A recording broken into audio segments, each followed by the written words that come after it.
Shahab ud-Din Muhammad Khurram, better known by his regnal name Shah Jahan, which in Persian means King of the World, was the fifth Mughal emperor who reigned from 1628 to 1658.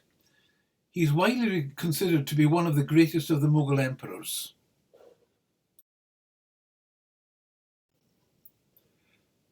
He commissioned the Taj Mahal to house the tomb of his favourite wife, Mumtaz Mahal, who died after giving birth to their 14th child.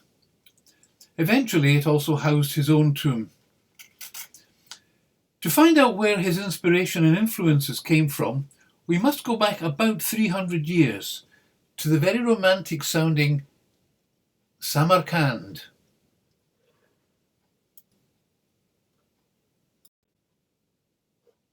This is Timur, known in the West as Tamerlane. He was a descendant of Genghis Khan and lived from 1336 to 1405. He was a Turco-Mongol conqueror who founded the Timurid Empire in and around modern-day Iran and Central Asia, becoming the first ruler of the Timurid dynasty.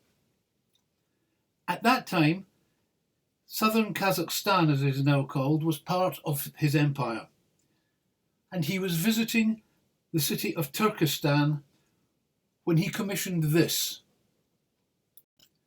It is a mausoleum to the famous Turkish poet and Sufi mystic Koya Ahmed Yasawi, who lived in the 12th century. There was already a mausoleum to this man, but Timur did not think that it really adequately reflected his importance. So he commissioned this new one.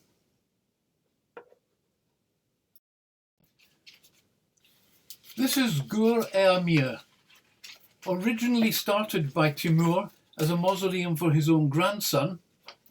He died 2 years later, and eventually it became his own mausoleum. This building occupies an important place in the history of Persian Mongolian architecture as a precursor and the model for later great Mughal architecture and tombs, including the gardens of Babur in Kabul, Humayun's tomb in Delhi, and of course the Taj Mahal.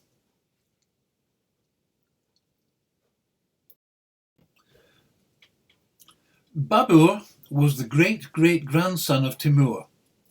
He extended the family's empire to the Indian subcontinent and became the first of the Mughal dynasty.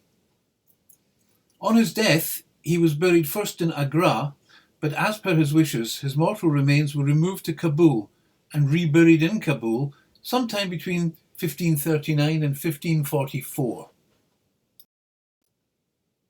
The Garden of Babur is a historic park in Kabul, Afghanistan.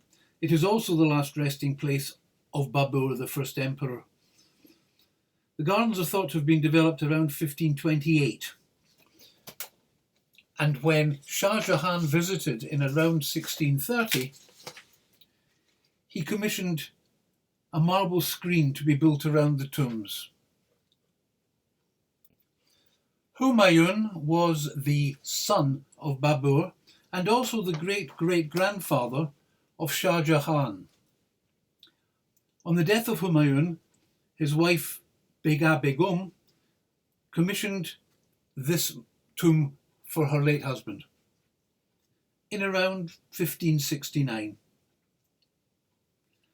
Eventually, it also became the tomb of Shah Jahan's son, Dara Shikoh.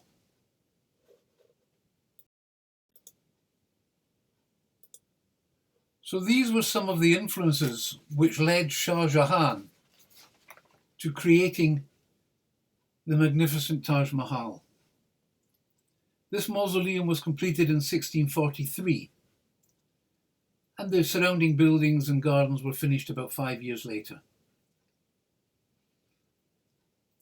It's in the centre of a 17-hectare complex and includes a mosque, a guest house, and is set in formal gardens.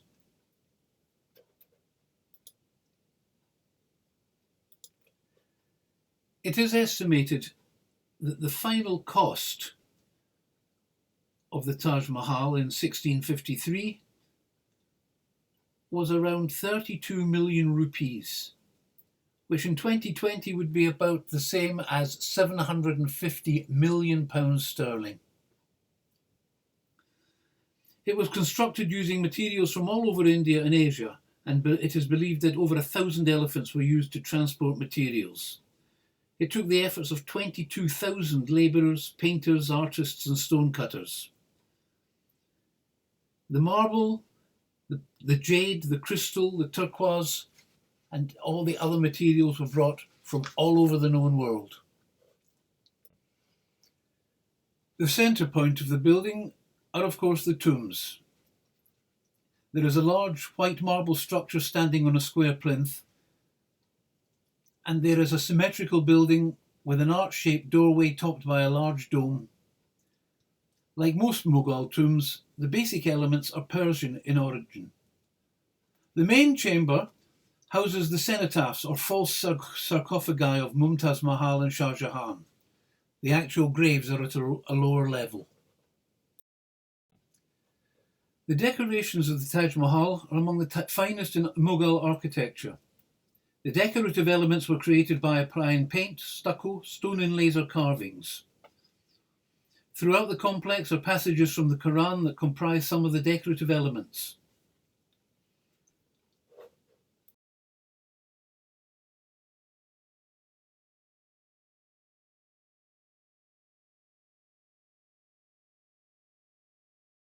The calligraphy on the Great Gate reads, "O soul, thou art at rest. Return to the Lord at peace with him and he at peace with you." This was created in 1609 by a calligrapher called Abdul Haq. Near the lines from the Quran at the base of the interior dome is the inscription written by the insignificant being Amanat Khan Shirazi.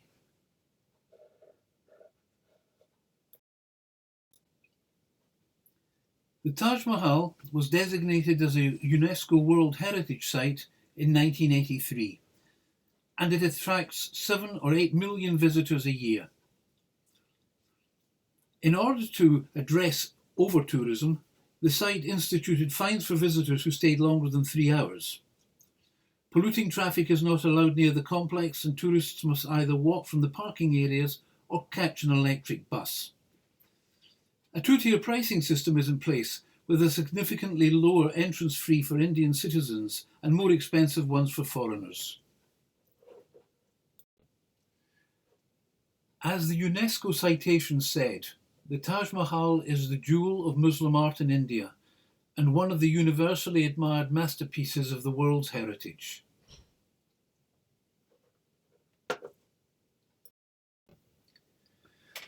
Well, I hope you enjoyed that, and that you'll come and join me again sometime soon for more musing on random factoids.